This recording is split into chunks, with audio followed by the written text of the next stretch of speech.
തെരഞ്ഞെടുപ്പ് വാർത്തകൾ നിങ്ങൾക്കായി അവതരിപ്പിക്കുന്നത് mother Teresa foundation of India, Mata college, Kattakada, Thampanoor. Kattakada മണ്ഡലത്തിലെ NDA സ്ഥാനാർത്ഥി കൃഷ്ണദാസ് കാട്ടാക്കട ടൗണിൽ ജനങ്ങളെ നേരിൽ കണ്ടു. നാളെ കാലത്ത് നാമനിർദ്ദേശ പത്രിക സമർപ്പിക്കുമെന്നും വിജയപ്രതീക്ഷയോടെയാണ് നീങ്ങുന്നതെന്നും കൃഷ്ണദാസ് വ്യക്തമാക്കി. കാട്ടാക്കടയിൽ ഒരു മാറ്റം വരുത്താൻ ജനങ്ങൾ ആഗ്രഹിക്കുന്നുണ്ട്. അത് BJPക്ക് അനുകൂലമാകും.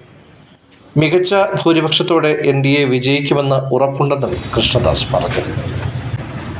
നാളെ കാലത്ത് 11 മണിക്ക്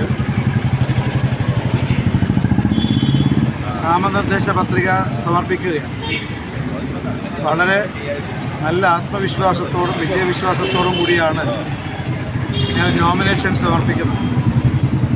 കാരണം പാഴായിപ്പോയ 10 വർഷത്തെക്കുറിച്ച്, അതിനു മുമ്പ് പാഴായിപ്പോയ എത്രയോ വർഷങ്ങളെക്കുറിച്ച് ജനങ്ങൾക്കിപ്പോൾ ഓർമ്മയുണ്ട്.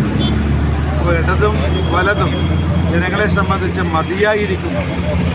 അവർ ഒരു പുതിയ പ്രതീക്ഷയോടുകൂടിയാണ് ഭാരതീയ ജനതാ പാർട്ടിയും NDAയും കാണുന്നത്. അതുകൊണ്ട് കാട്ടാക്കടയിലൂടെ കേരളത്തിൻ്റെ രാഷ്ട്രീയ രംഗത്തൊരു മാറ്റം വരാൻ വേണ്ടി പോവുകയാണ്. കാട്ടാക്കടയിൽ ഇത്തവണ ജനങ്ങൾ 2 കൈയും നീട്ടി BJPയെയും NDAയെയും സ്വീകരിക്കും എന്ന കാര്യത്തിൽ യാതൊരു സംശയമില്ല. ഇക്കാലം അത്രയും മാർക്സിസ്റ്റ് പാർട്ടിയും കോൺഗ്രസും ഈ നിയോജക മണ്ഡലത്തിലെ വോട്ടർമാരെ ക്രൂരമായി വഞ്ചിക്കുകയാണ് ചെയ്തത്. ഇത് ഈ മണ്ഡലത്തിലെ വോട്ടർമാർ തിരിച്ചറിഞ്ഞു കഴിഞ്ഞിരിക്കുന്നു. അതുകൊണ്ടാണ് ഈ തെരഞ്ഞെടുപ്പിൽ ഇരു മുന്നണികളെയും പരാജയപ്പെടുത്തിക്കൊണ്ട് BJPയെയും NDAയെയും വൻ ഭൂരിപക്ഷത്തോട് വിജയിപ്പിക്കുന്നത്. ഞാൻ ഉറപ്പുണ്ട്, നല്ല ഭൂരിപക്ഷത്തോടു കൂടി ഈ നിയമസഭാ മണ്ഡലത്തിൽ നിന്നും NDA വിജയിക്കും.